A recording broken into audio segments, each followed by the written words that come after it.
Everyone, welcome और welcome back. आज हम थर्ड क्लास करने वाले हैं नाउन की। फर्स्ट क्लास में इंट्रोडक्शन हुआ था, वैसे अभी तक बेस ही बना रही हूं मैं। सेकंड क्लास में काफी इंपॉर्टेंट चीज हुई थी। अगर आपने उन दोनों में से कोई भी क्लास नहीं देखी है तो पहले वो जाकर देखिए, बिकॉज अगेन जो पहले नहीं देखा ये फिर समझ नहीं आएगा, क्योंकि सेकंड क्लास काफी इंपॉर्टेंट थी, फर्स्ट भी काफी इंपॉर्टेंट थी, तो वो जाके पहले देखिए, तब थर्ड आपको देखनी है। अभी तक हमने क्या पढ़ा था? सेकंड क्लास में हमने पढ़ा था एट्रीब्यूट्स क्या होते हैं, पार्टिटिव क्या होते हैं, और क्या पढ़ा था? सब्जेक्ट कॉम्प्लीमेंट पढ़ा था। बेसिकली सेंटेंस का जो स्ट्रक्चर होता है subject plus verb plus object, इसमें और क्या क्या चीजें आ सकती हैं, ये सब हम सेंटेंस को हम पूरा खोल के देख रहे थे कि क्या क्या एग्जैक्टली हमें आगे देखने को मिलेगा। ठीक है, सो उसी का ही ये भी उसी रेंज का है। सेंटेंस के बारे में हम पढ़ने वाले हैं और क्या क्या आएगा। आज हम बात करेंगे डायरेक्ट और इनडायरेक्ट ऑब्जेक्ट के बारे में। सबसे पहले मैं थोड़ा सा रिवीजन करा देती हूँ। Subject plus verb plus object तो जनरल फॉर्म होती है। सेकंड फिर आया था, क्या आया था सेकंड? एट्रीब्यूट। सब्जेक्ट के जस्ट बाद जो आता है उसकी इंफॉर्मेशन देने के लिए, जैसे Rani his wife is going there, तो रानी हिज वाइफ क्या है? रानी में ही इंफॉर्मेशन ऐड करा है, तो हिज वाइफ क्या हुआ? एट्रीब्यूट हुआ रानी का। तो और दूसरी हमने सीखा था कि एट्रीब्यूट कभी भी मेन सब्जेक्ट से पहले नहीं लिखा जाएगा, यानी कि हिज वाइफ रानी कभी नहीं लिखा जाएगा, रानी हिज वाइफ लिखा जाएगा। फिर हमने पढ़ा था पार्टिटिव। सब्जेक्ट जिसका भी पार्ट होता है, जिससे निकाला गया होता है, उसको हम पार्टिटिव बोलते हैं, जैसे स्टूडेंट्स ऑफ दिस क्लास, और क्या होता है? The fruit of that garden, ऐसे करके जो ऑफ दैट गार्डन होगा that is partitive, of this class partitive, और main subject students and the fruit. ठीक है, अब हम आ जाते हैं सब्जेक्ट कॉम्प्लीमेंट पे। जैसे subject plus verb plus object होता है, कई बारी वर्ब के बाद एक ऐसी इंफॉर्मेशन होती है जो कि एक्स्ट्रा इंफॉर्मेशन होती है किसकी? सब्जेक्ट की। सब्जेक्ट को वो कॉम्प्लीमेंट कर रही होती है, तो उस ऑब्जेक्ट को हम क्या बोलते हैं? Subject complement. For example she is beautiful, तो ब्यूटिफुल कोई काम तो है नहीं ऑब्जेक्ट का, हम इसको बोलेंगे नहीं। ब्यूटिफुल इंफॉर्मेशन ऐड कर रहा है सब्जेक्ट में कि सब्जेक्ट क्या है? सुंदर है, तो ब्यूटिफुल यहाँ पे क्या होगा? Subject complement. अभी तक हमने ये सब पढ़ा था। अब इनकी बात कर लेते हैं, थोड़ा सा रिविजन आपका हो गया होगा। She gave her a very beautiful dress. She, उसने दिया एक बहुत सुंदर ड्रेस, किसे? उसे।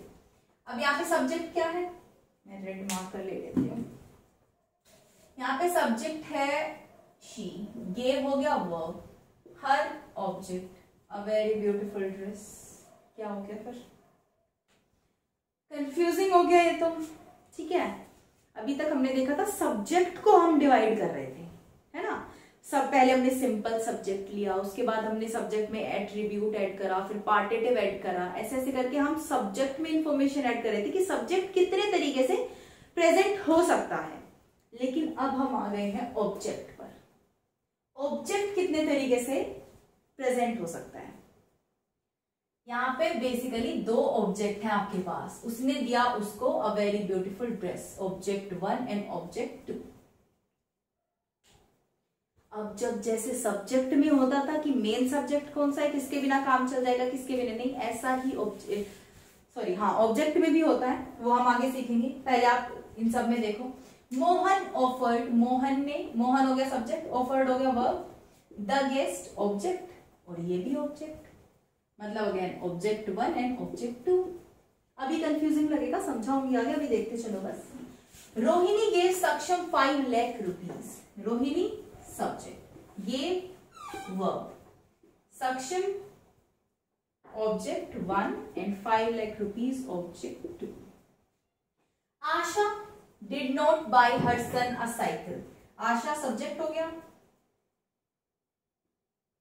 ये helping verb, main verb, and her son object 1, a cycle object 2।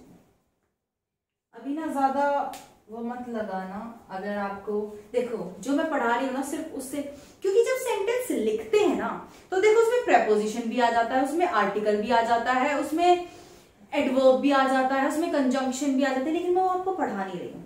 अगर मैं उसमें जाऊंगी अभी तो मैं अपने मेन टॉपिक से भटक जाऊंगी। इसलिए जो फालतू की चीज आती है ना, जिस पर मैं अभी नहीं पहुंची, जो आपने अभी तक नहीं पढ़ा, उस पर ध्यान मत देना। जो समझा रही हूँ सिर्फ वो समझना। अब देखो, she gave her a very beautiful dress. अब हमें ये भी देखना होगा, सबसे पहले तो जो ये ऑब्जेक्ट होता है ना, डायरेक्ट और इनडायरेक्ट ऑब्जेक्ट, इनको समझना एक्टिव पैसिव के लिए भी बेहद इंपॉर्टेंट है। वो मैं आपको अगेन बताऊंगी। हमें कैसे पता चलेगा कि कौन सा डायरेक्ट है, कौन सा इनडायरेक्ट है, यानी कि कौन सा मेन ऑब्जेक्ट है और किसके बिना काम चल जाएगा। दो तरीके हैं। पहला तरीका देखो, जो वर्ब है ना आपके पास, जिस चीज से वर्ब का लिंक है, जिस ऑब्जेक्ट से, वो है आपका क्या, डायरेक्ट ऑब्जेक्ट। और उससे जो दूसरा है वो है आपका इनडायरेक्ट ऑब्जेक्ट। फर्स्ट इसमें देखते हैं, शी गेव दिया। तो दिया क्या, गेव का मतलब होता है देना, दिया क्या, हर नहीं, दी तो क्या दिया है आपको समझ आ रहा हो। She gave her a very beautiful dress. दिया क्या है, एग्जैक्ट में लेन देन हुआ किस चीज का है, अ वेरी ब्यूटीफुल ड्रेस का। तो डायरेक्ट ऑब्जेक्ट क्या हुआ, अ वेरी ब्यूटीफुल ड्रेस। और हर यहां पे हुआ इनडायरेक्ट ऑब्जेक्ट। बहुत सारी चीजें सीखने को मिलेगी आपको इससे, पढ़ते जाओ बस। Mohan offered the guest a very luxurious meal. Mohan ने एक बहुत अच्छी मील ऑफर करी गेस्ट को।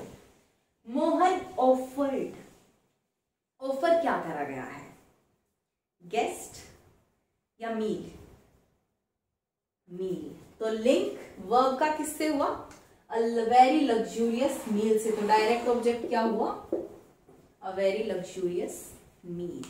डन। और ये हुआ हमारा इनडायरेक्ट ऑब्जेक्ट।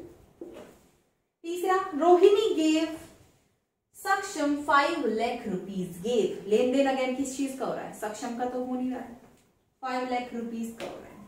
तो इस वर्ब का लिंक किसके साथ है, 5 लाख रुपीज के साथ। ये हुआ हमारा डायरेक्ट ऑब्जेक्ट और ये हुआ indirect object. Asha didn't buy her son a cycle. Asha ने अपने बेटे को एक साइकिल खरीद के नहीं दी, या फिर अपने बेटे के लिए एक साइकिल नहीं खरीदी। तो जो खरीदना है, सन को खरीदा जा रहा है, खरीदने की बात हो रही है, या फिर साइकिल को खरीदने की बात हो रही है, साइकिल को खरीदने की बात हो रही है। लिंक वर्ब का किससे है, साइकिल से। तो साइकिल क्या हुआ, डायरेक्ट ऑब्जेक्ट, डायरेक्ट ऑब्जेक्ट। और हर सन क्या हुआ, इनडायरेक्ट ऑब्जेक्ट। एक तरीका ये हो गया। आपने इस तरीके से, एक तरीका ये मैंने लिखा कि इस तरीके से आप पता लगा सकते हो कि कौन सा ऑब्जेक्ट आपका डायरेक्ट है और कौन सा ऑब्जेक्ट आपका इनडायरेक्ट है। ये काम समझ में आया। अच्छा ठीक है, मैं एग्जाम्पल्स यही यूज करूंगी क्योंकि फिर आपका टाइम वेस्ट होता है जब मैं लिखती हूँ तो चीजें। मैं इसको मिटा दी, ये उतार लेना, ठीक है। मैं मिटा रही हूँ क्योंकि मुझे आगे भी समझाना है।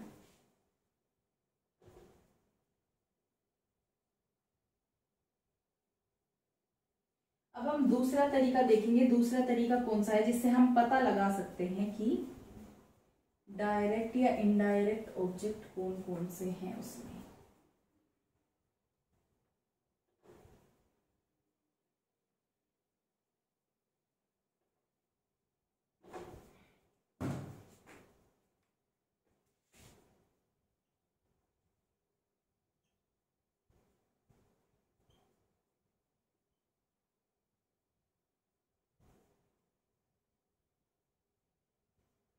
ठीक है, पहला तरीका आपको समझ में आया, आई होप आ गया हो। अब दूसरे तरीके पे चलते हैं। देखो, जो डायरेक्ट ऑब्जेक्ट है, नहीं चलो इसको इस तरीके से समझते हैं। अभी आपने सिर्फ ये जाना है कि डायरेक्ट और इनडायरेक्ट कैसे जाने, कैसे पता करें कि कौन सा डायरेक्ट है कौन सा नहीं। वर्ब के साथ जिसका डायरेक्ट लिंक है वो डायरेक्ट ऑब्जेक्ट है, बाकी इनडायरेक्ट है। लेकिन अब सेंटेंस में कौन सा जरूरी है, ये कैसे पहचानेंगे हम। ठीक है, ये पहचानते हैं कि सेंटेंस में कौन सा जरूरी है। शी गेव, हम एक एक छोड़ते जाएंगे। शी गेव, हम पहले ये छोड़ देते हैं, अ वेरी ब्यूटिफुल ड्रेस को भूल जाओ, ठीक है। शी गेव हर, उसने उसे दिया, शी गेव हर, क्या दिया, कुछ नहीं पता। तो ये तो सेंटेंस ही नहीं है। सेंटेंस क्या होता है, a group of words which makes a complete sense. तो ये तो सेंटेंस ही नहीं हुआ। सेंटेंस ही नहीं हुआ तो डायरेक्ट इनडायरेक्ट ऑब्जेक्ट सब भूल जाओ, ये तो पूरा मीनिंग ही नहीं दे रहा है, ठीक है। तो भाई डायरेक्ट ऑब्जेक्ट तो निकाल के काम नहीं चला हमारा। अगर मैं ये हटा दूं इनडायरेक्ट ऑब्जेक्ट तो क्या बनेगा, she gave a very beautiful dress, सही है, उसने दी एक बहुत सुंदर ड्रेस, सही है, बिल्कुल कंप्लीट मीनिंग आ रहा है और हमें इनडायरेक्ट ऑब्जेक्ट की जरूरत भी नहीं है। तो इस तरीके से भी, अच्छा यहां से हमें क्या पता चला कि हम स्किप कर सकते हैं इनडायरेक्ट ऑब्जेक्ट, लेकिन डायरेक्ट नहीं स्किप हो सकता, ठीक है। और इससे ये भी पता चल जाएगा आपको, अगेन मैंने बोला था ना 2 तरीकों से पता लगा सकते हो कि कौन सा डायरेक्ट है कौन सा इनडायरेक्ट, स्किप करके देख लेना। अगर देखो ये बहुत अच्छा तरीका है और पढ़े लिखे बच्चे हो यही यूज करना, लेकिन मैं फिर भी बता दे रही हूँ जिसको नहीं, वो अगर वो याद ना आया उस टाइम पे, तो स्किप करके देख लेना कि कौन सा ऑब्जेक्ट स्किप करे तो कंप्लीट सेंस आती है, कौन सा रखने से, समझ रहे हो ना मेरी बात, वाइस वर्सा। तो she gave her a very beautiful dress, हम हर को हटा दे तो पूरा मीनिंग आ रहा है, इसका मतलब अ वेरी ब्यूटीफुल ड्रेस क्या है, डायरेक्ट ऑब्जेक्ट है और हर इनडायरेक्ट ऑब्जेक्ट है। तो इनडायरेक्ट ऑब्जेक्ट को स्किप करा जा सकता है, डायरेक्ट को नहीं। सेकंड देखते हैं, Mohan offered the guest a very luxurious meal. A very luxurious meal हटा देते हैं, Mohan offered the guest, Mohan ने गेस्ट को ऑफर करा, गेस्ट को ही ऑफर कर दिया। अगेन कंप्लीट सेंस नहीं है, सेंसलेस चीज बोल रहे हो आप, तो इसीलिए। और अगर हम बोले Mohan offered a very luxurious meal, Mohan ने बहुत ही अच्छी खासी मील ऑफर करी, पूरा कंप्लीट सेंस दे रहा है, इसलिए यहां से हमें पता चलता है a very luxurious meal is direct object and the guest is indirect object, क्योंकि गेस्ट को स्किप करने से हमारा काम चल रहा है, लेकिन इसको स्किप करने से हमारा काम नहीं चला। फिर आ जाते थे, रोहिणी गेव सक्षम 5 लाख रुपीज। अगर मैं अब ये वाला स्किप कर देते हैं, 5 lakh rupees, Mohini gave, Rohini gave सक्षम, रोहिणी ने सक्षम को दिया या फिर सक्षम को ही दे दिया। अगेन कोई सेंस नहीं बैठता है, इसलिए सक्षम क्या है, इनडायरेक्ट ऑब्जेक्ट। अगर हम सक्षम को हटाएं, रोहिणी गेव 5 लाख रुपीज, तो सही है भाई, रोहिणी ने 5 लाख रुपए दिए, पूरा सेंटेंस बन रहा है ना, कंप्लीट सेंस दे रहा है। तो 5 लाख रुपीज क्या हुआ, डायरेक्ट ऑब्जेक्ट। समझ आ रहा है? कोई भी डाउट हो कमेंट में लिख देना या फिर टेलीग्राम चैनल पे डाल देना। टेलीग्राम चैनल का लिंक नीचे डिस्क्रिप्शन में मिल जाएगा, उसको जाके ज्वाइन कर लो। मैं आपका, अगर मुझे जेन्युइन लगा डाउट तो देयर इज नो वे कि मैं उसको स्किप करूंगी, और अगर मुझे जेन्युइन नहीं लगा तो ऑफ कोर्स मेरे पास इतना भी टाइम नहीं है कि मैं खर्च करूं। तो लास्ट पे आता है, आशा डिडंट बाय, कहीं भी डाउट हो प्लीज लिख देना, आपका सोल्व हो जाएगा। आशा डिड नॉट, और अगर मुझे ऐसा लगा कि आपका थोड़ा बड़ा डाउट है, कुछ समझ नहीं आया, दोबारा समझाने की जरूरत पड़ेगी, तो मैं जब नेक्स्ट क्लास लूंगी ना, तो उसमें मैं पहले वही चीज क्लियर करा दूंगी, उसके बाद क्लास शुरू करूंगी, ठीक है। ये भी हम तरीका अपना लेंगे, या फिर एक अलग से डाउट सेशन डाल के कुछ मैं वीडियो डाल दूंगी जिसमें वो आपका डाउट क्लियर कर दूंगी, आप डाउट की चिंता मत करना बस। Asha didn't buy her son a cycle. अब देखो, Asha did not buy her son, पहले आ साइकिल को हटा देते हैं। आशा ने अपने सन को नहीं खरीदा, हाँ सेंस है, सन को क्या खरीदना है, तो हर सन क्या हुआ, indirect object. Asha didn't buy a cycle, Asha ने वो साइकिल, एक साइकिल नहीं खरीदी थी,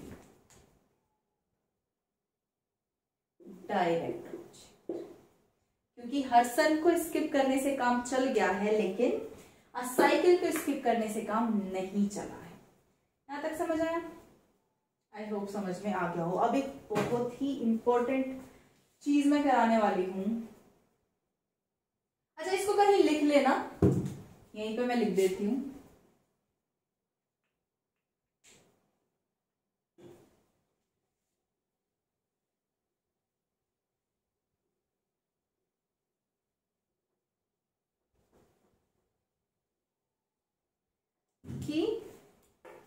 direct object can not be skipped,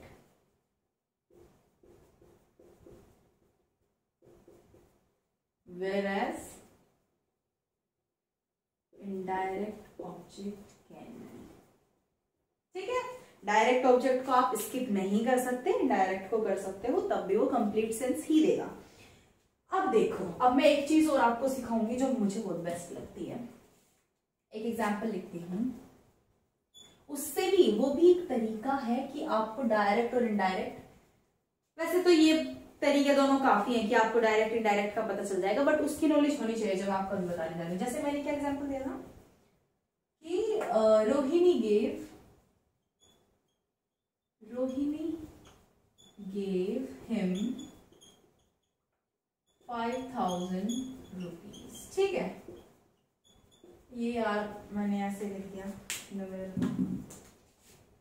अब देखो, ये है क्या, इनडायरेक्ट ऑब्जेक्ट, अभी हमने डिस्कस करा है, और 5,000 रुपीज क्या है, डायरेक्ट ऑब्जेक्ट। अब हम इनकी प्लेस चेंज करके देखते हैं। ठीक है, तो मैं इसको लिखती हूं, रोहिणी gave 5,000 रुपीज। अगर इतना मैं रखना चाहूं तो मैं रख सकती हूँ, कंप्लीट सेंस दे रहा है। अब मैं यहां लिखती हूँ हिम। भाई हमने सिर्फ इंटरचेंज करा है, डायरेक्ट को इनडायरेक्ट की जगह लिख दिया, इनडायरेक्ट को डायरेक्ट की जगह लिख दिया।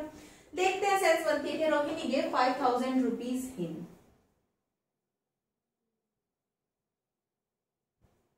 नहीं बनी सेंस, या तो इतना ही रखो, या फिर इस हिम को इससे रिलेट करवाने के लिए कुछ बीच में डालना पड़ेगा। और रिलेट करने के लिए हम क्या डालते हैं, रिलेटिंग वर्ड को क्या बोला जाता है, प्रेपोजिशन। ना उनकी इंट्रोडक्टरी क्लास है जो फर्स्ट क्लास है, उसमें ही बताया था कि रिलेटिंग वर्ड होता है प्रेपोजिशन। देखो, इतना अगर मैं लिख रही हूँ रोहिणी गेव 5,000 रुपीज तो कोई दिक्कत नहीं है, लेकिन हिम आते ही हिम को इस पूरे सेंटेंस से रिलेट करवाने के लिए, हिम को रोहिणी से रिलेट करवाने के लिए कि क्या किया है हिम के लिए, मेरे को कोई रिलेटिंग वर्ड डालना पड़ेगा। और रिलेटिंग वर्ड को हम क्या बोलते हैं, प्रेपोजिशन। इसलिए हमें यहां डालना पड़ेगा टू, उसे दिए। ठीक है, Rohini gave 5,000 rupees to him. इससे हमें क्या पता चला, पता है हमें इससे क्या पता चला, कि अगर हम वर्ब के जस्ट बाद इनडायरेक्ट ऑब्जेक्ट लिखते हैं, उसके बाद डायरेक्ट लिखते हैं, तो हमें इनडायरेक्ट के पहले कोई प्रेपोजिशन, कोई रिलेटिंग वर्ड की जरूरत नहीं पड़ती। लेकिन अगर हम वर्ब के जस्ट बाद डायरेक्ट ऑब्जेक्ट लिखते हैं और उसके बाद फिर इनडायरेक्ट लिखते हैं, तो उस इनडायरेक्ट ऑब्जेक्ट को उस सब्जेक्ट से, उस सेंटेंस से रिलेट करवाने के लिए हमें प्रेपोजिशन का यूज करना पड़ता है। अदरवाइज वो कोई सेंस नहीं देगा सेंटेंस। ठीक है, समझ आया। जब भी इनडायरेक्ट ऑब्जेक्ट को आप बाद में लिखोगे डायरेक्ट ऑब्जेक्ट से, तो आपको प्रेपोजिशन का यूज करना पड़ेगा। ठीक है, एक और एग्जांपल दे देती हूं भाई। मैंने क्या लिखा था, मैं लिखती हूं Asha didn't buy a cycle herself। Asha didn't buy a cycle, सही है। हर्सन एकदम से आ गया, कूद गया, पता नहीं चल रहा है हर्सन क्या लेने आया यहाँ पे। कोई रिलेट नहीं कर रहा है इस पूरे सेंटेंस से, ना ही सब्जेक्ट से। तो रिलेट करवाने के लिए अगेन रिलेटिंग वर्ड तो यूज करना पड़ेगा, प्रेपोजिशन तो डालनी पड़ेगी। तो हम यहाँ क्या डालेंगे, देखो प्रेपोजिशन आप अपनी अकॉर्डिंग, वो मैं प्रेपोजिशन पढ़ाऊंगी तो डिटेल में आपको समझ में आएगा, लेकिन थोड़ा सा बता देती हूँ। प्रेपोजिशन क्या होता है कि जो भी आप प्रेपोजिशन यूज करोगे ना, उसके अकॉर्डिंग वो सेंस दे देता है सेंटेंस। जैसे अगर मैं लिखूं Ram with his friends is coming here, Ram with his friends मतलब अपने फ्रेंड्स के साथ आ रहा है। अगर मैं लिखूं राम विदाउट हिज फ्रेंड्स, मतलब राम आ रहा है लेकिन अपने फ्रेंड्स को छोड़ के, विदाउट। तो विद और विदाउट क्या है, प्रेपोजिशन है, लेकिन सेम सेंटेंस है, सेंटेंस कोई सा भी गलत नहीं है, लेकिन अपना अपना मीनिंग दे रहे हैं। इसलिए क्या होता है, आपको ये नहीं है कि आपको टू ही लगाना है, नहीं, आप प्रेपोजिशन हर कोई लगा सकते हो अगर सेंस देता है तो। जो भी प्रेपोजिशन आपको सेंस दे रही है वहां पे सही लग रही है वही लगा दो। अब यहाँ पे देखो, आशा डिडंट बाय अ साइकिल, मैं यहाँ पे 4 लगाऊंगी, फॉर हरसेल्फ, अपने बेटे के लिए आशा ने वो एक साइकिल नहीं खरीदी। ठीक है, अब रिलेट कर गया, सब्जेक्ट से भी रिलेट कर गया, सेंटेंस से भी रिलेट कर गया। तो क्या सीखा है यहाँ पे, अभी बताती हूँ क्या सीखा है। ये उतार लो,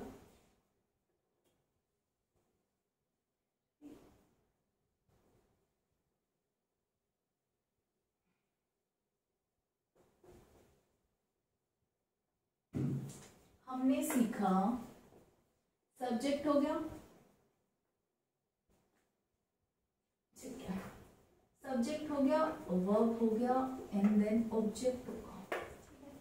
अगर ऑब्जेक्ट का जो फ्रेमवर्क यहाँ पे है वो है पहले direct object plus indirect object, नहीं सॉरी माय मिस्टेक, अगर यहाँ पे है, अगेन सेम मिस्टेक कर रहे हैं, इनडायरेक्ट ऑब्जेक्ट एंड यहाँ पे है डायरेक्ट ऑब्जेक्ट, तो सही है, कोई दिक्कत नहीं है इस स्ट्रक्चर में, ठीक है। लेकिन अगर सब्जेक्ट हो गया प्लस वर्ब हो गया प्लस ऑब्जेक्ट हो गया, और ऑब्जेक्ट का जो फ्रेमवर्क है अगर वो कुछ ऐसा है कि पहले डायरेक्ट ऑब्जेक्ट आ जाएगा और फिर इनडायरेक्ट ऑब्जेक्ट आएगा, तो ये गलत है। इसको रिलेट करवाने के लिए हमें क्या करना पड़ेगा, direct object plus preposition plus indirect object. अगर हमने इनडायरेक्ट ऑब्जेक्ट को डायरेक्ट ऑब्जेक्ट के बाद यूज करा है, तो इनडायरेक्ट ऑब्जेक्ट को पूरे सेंटेंस से रिलेट करवाने के लिए हम एक रिलेटिंग वर्ड का यूज करेंगे, और उसको क्या बोलते हैं, preposition. I hope it is clear to you यहां तक, ठीक है। क्या क्या सीख लिया है पहली क्लास में भी, सब्जेक्ट को कैसे कैसे तोड़ना है, सब्जेक्ट में क्या क्या ऐड हो सकता है, और आज हमने सीख लिया ऑब्जेक्ट को में क्या क्या ऐड हो सकता है, ऑब्जेक्ट कैसे आ सकते हैं। अगर डायरेक्ट इनडायरेक्ट सीखा, डायरेक्ट कौन सा होता है, इनडायरेक्ट कौन सा होता है, उनको कैसे छाटेंगे कि कौन सा होता है। फिर अगर डायरेक्ट पहले लिखा तो इनडायरेक्ट को रिलेट करवाने के लिए क्या करना पड़ेगा, अगर इनडायरेक्ट को ही पहले लिखा है तो रिलेट करवाने की कोई जरूरत है, वो ऑलरेडी रिलेट हो रखा होता है। और हाँ, डायरेक्ट ऑब्जेक्ट के लिए हम कोई प्रपोजिशन का यूज नहीं करते अगर डायरेक्ट बाद में आ रहा है तो, ठीक है। ये लेक्चर था आपके लिए।